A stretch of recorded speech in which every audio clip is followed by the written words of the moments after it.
Hey, welcome everyone. My name's Peter Hirsch and I'm the principal here at Klein Oak High School. Today we're going to be going through an oversight talking about our where we're at with our standardized tests across different subject areas and where our concerns are going to be. So I've got a screen over here that's kind of talking me through my bullet points here, and I've got some of the data that we're going to talk through really quick.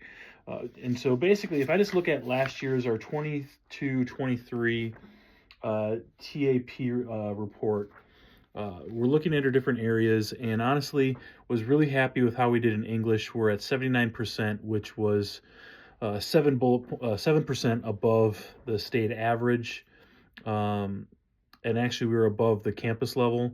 English 2, we were again for 80%, and we were above the district level, and then actually 6 points above there. Biology, we're at 91% higher than the district. And so what brings us to our area that we're going to be talking and focusing most about is our Algebra 1 scores. We were 74, which was 5% lower than the state average. And then as across the district, we're 8 points behind. And so going back even with further data, if we look at the 21-22 year, we actually had a better year last year after a down year in 2021. And so just with our trends, just so you kind of are aware, 3 years ago we were at 70%. Last year, 2021 we were at 70%. Going into 22, we got it up to 77%, which was a 7% increase. I was really happy how we did. We finished above the state average, and now we dropped again. So this year is going to be a focus in that area, and we need to make sure that we're bringing those levels up. Our common goal for there is definitely improvement in those areas, and what we're going to talk about today of just what we can do to diagnose students that need help in those areas, and what we can do to make sure that we're back within those standards of where we're at. So, and honestly, if we can go above and beyond where we were a year ago at 77%, I would love to see it. I would love to see it on par with all of our other test scores where we're tops, we're beating our district average, and we're ahead of the state. For our next section, what I'm going to talk about is just what we're going to go through today and just some plans that we want to put in place. This is going to be a process that we're going to talk a lot over the summertime with our PLC groups and just trying to devise a plan. I don't want this all coming from me, but I'll set in some frameworks of things I would like to see as far as structure wise, but then I want to see like what things you guys think would implement. I would like to definitely rely on our teachers that have been here that got us to go from 70% up to 77 and see what they would like to say. So during this presentation, we're going to throw it over to a few of those people that have them with some of their input, and then we'll kind of continue through there. Again, if we go back through and let's just go look at the data from this year. So again, across the levels, our state average was 79%. So we were 5% lower than that average. If we look at our demographic groups, our Hispanics is right at 74%. Our African American is at 68%, and then our white is at 78%. So all three of our major areas are all below the state average of where we're at. Our Asians was only at 81%. More than two races was 62. Special education, 47. If we go back and look for previous years, special education 46 the year before, special education 40. We're kind of in that same range every year where we are with special education.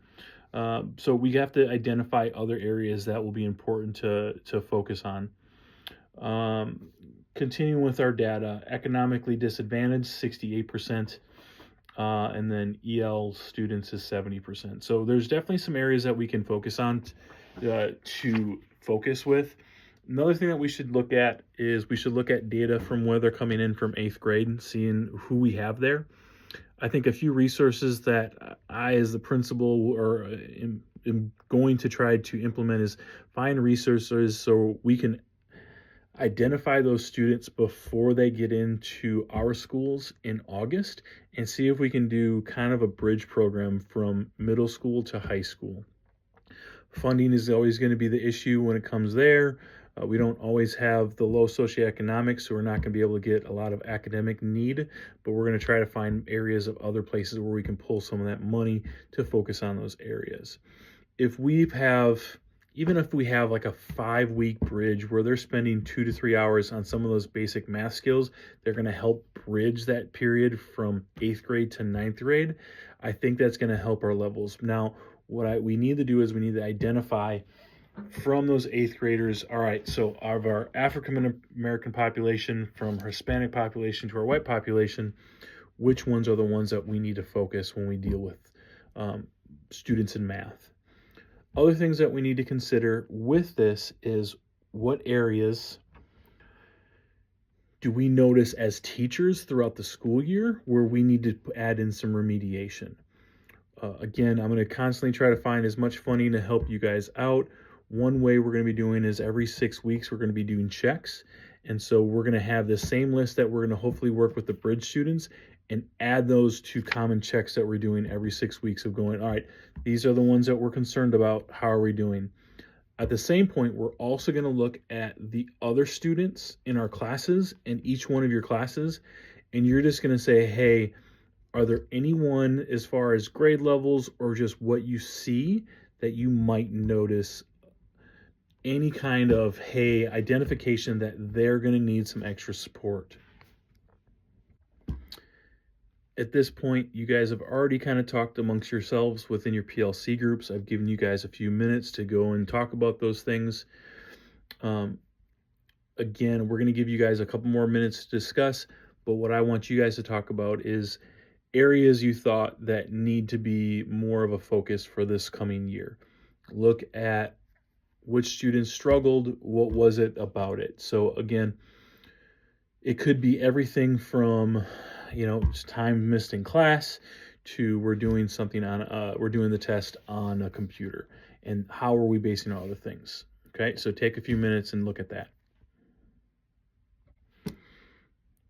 Okay, now that we've come back and we've had those discussions, and what I've heard from you guys, because you guys have already talked to me a few of these things, I want to kind of revisit what you've said and talk about what we think would be a good plan. So a few areas that we're going to focus on for the year. So target areas that we know we need to achieve to make sure that we're going to meet our goals. Okay, so first one is a bridge program over the summer, looking for a 5 week period where it's anywhere from 2 to 3 hours where they're coming in and we're building skills in math. Over that time, we're trying to basically bridge that gap for things that they might not have learned, or even bridging ahead and helping teach ahead so that they're more comfortable in math when they get into your classrooms in the fall. They're going to see some of the materials. We're going to learn how to basically do some of the basic skills that you guys are using even calculators. So building those types of skills in. The second action that we're going to be doing is we're going to be doing checkpoints every 6 weeks. So at the 6 week mark, we're going to take time in our PLC times. We're going to take all the ones that we identified in the summertime to be in the bridge program. If they are in the bridge program, or if they weren't, we're going to identify where they're at and based on a scale where we think we need to continue with their skill level. From that, we're also going to go with everyone else that's in your classroom and identify anyone that the data doesn't show needs help that we think might need help. Everyone knows of that student that you look and you go, hey, they're doing well, but they're really struggling. They're probably just barely getting by, and a little bit more help, they're going to be a lot better at this. The third aspect of it is we're going to focus on how we're going to do our tests in a different manner. Right now, Klein Oak is giving all of their tests on the computer when it gets to the state testing. So if we're going to be doing that, we also need to design all of our tests that we give throughout the semester and the school year and give that to them on computers the same way we do for the state. Now, you and I, like we said, we've been teaching. I've taught for math for a few years. You guys have been teaching for a long time. You guys all know the biggest disadvantage with students on the computer is they just want to click and move on to the next one. So what we need to do is when we're teaching, and this is going to be something that you guys are going to plan out within your PLC times of talking about this, is how do we get a sheet of paper in front of them where they're working out their work? Now, that could be as simple as we're giving credit not for the right answer, but we're also giving credit for them showing any type of work, whether it's right or wrong. So they could get a problem wrong, but as long as they're writing down, we're building those habits for the students to write down their work and to continue working out their problems.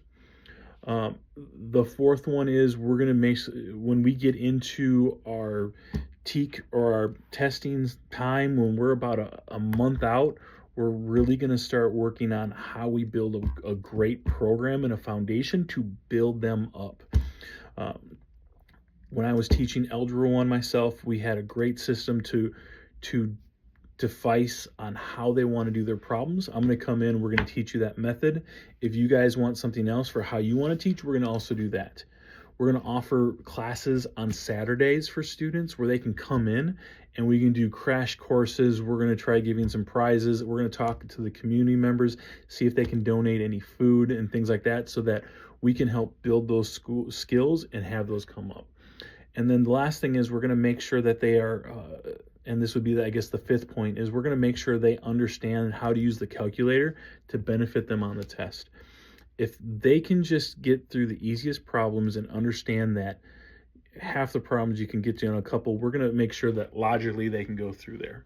Now, again, we still, through all this process, we want to build good math students. We want them to become better students when they get into geometry. We want them to do better when they get into Algebra 2.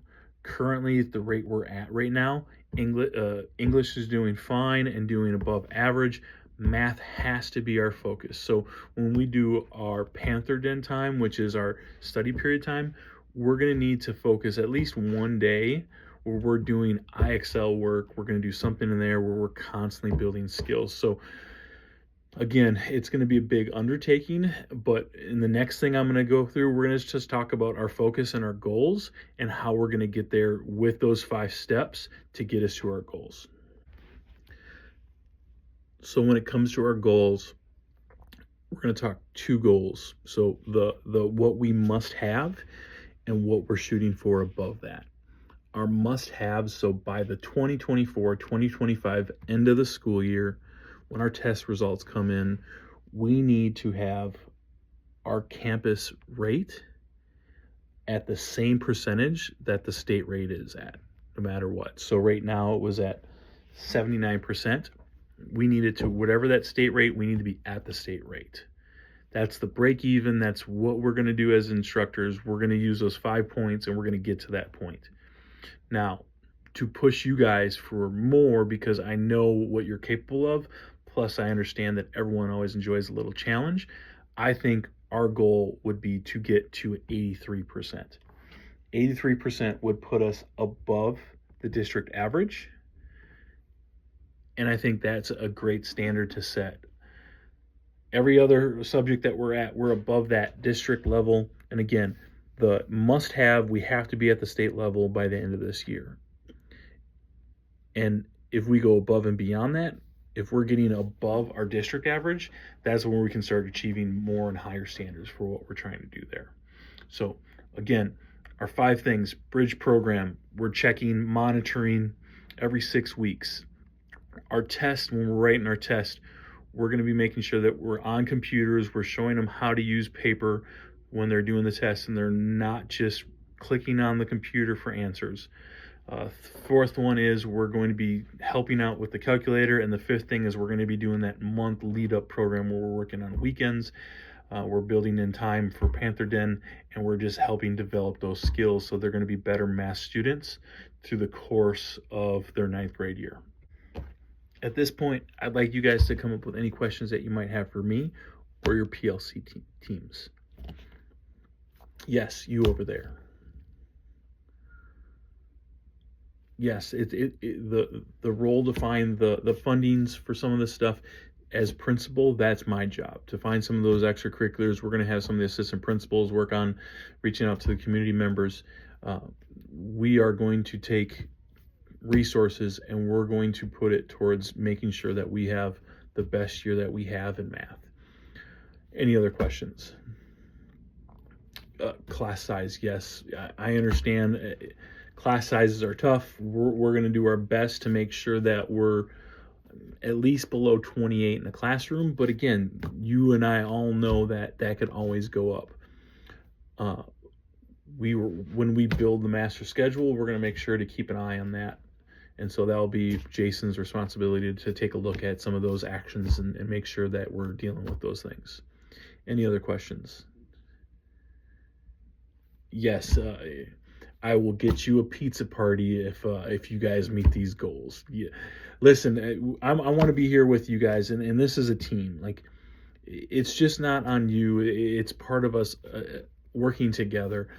I like the ideas and the feedback that we've had through this discussion. I think it's really important for us and our community to make sure that our math scores are elevated. And that's why we have you guys in these roles to help build these skills. Because again, like, this is just the first year of math. They're going to be better math students for every year afterwards. And so we need to make sure that we're doing these things over and over and over again. And again, you're going to get frustrated. You're going to be upset. You're going to have times that the students are just going to push your limits. And you just need to make sure that you know when you need to just ask for a little help. That's what these PLC groups are for. Hey, John, how are you teaching this?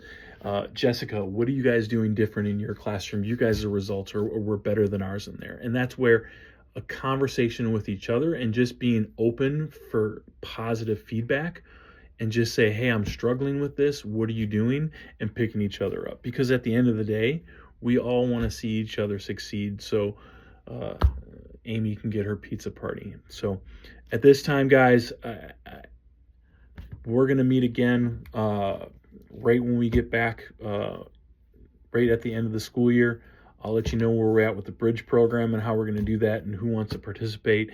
If you want to talk to me individually, let's go through and let me know how you want to do that types of stuff for adding some extra pay to your paycheck.